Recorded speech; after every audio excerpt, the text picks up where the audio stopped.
In today's video, I'm going to teach you how to create financial reports in Xero, specifically focusing on the profit and loss statement and the balance sheet.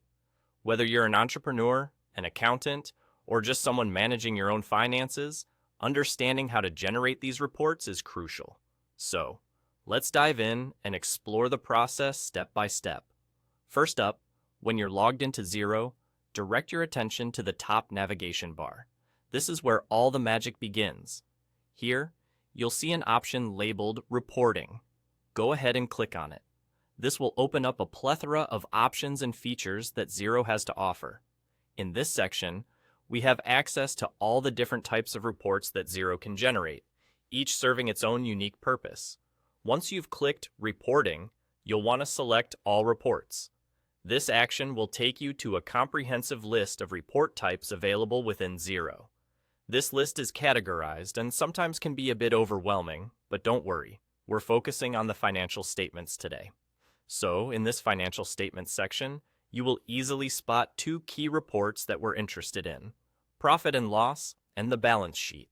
These are fundamental for anyone looking to understand the financial health of their business. Let's start with the profit and loss statement. Simply click on it and Xero will do the rest. It automatically runs the report for you. How convenient is that? The profit and loss statement is essential because it presents a summary of your income and expenses over a specific period, showing you how much profit or loss your business made. Next, let's move on to the balance sheet. Just like with the profit and loss, a simple click on this report will trigger Xero to automatically generate it for you. The balance sheet is equally important.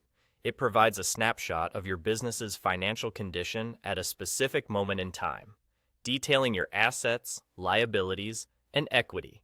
Now, once you have these reports in front of you, you might realize you need to adjust the date range to fit the specific period you're analyzing. This is straightforward.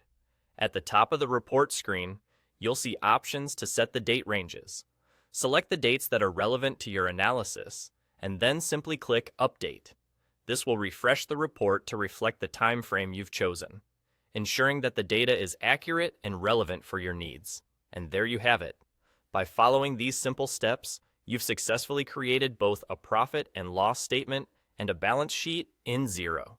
This process makes it incredibly easy to stay on top of your business's financial performance.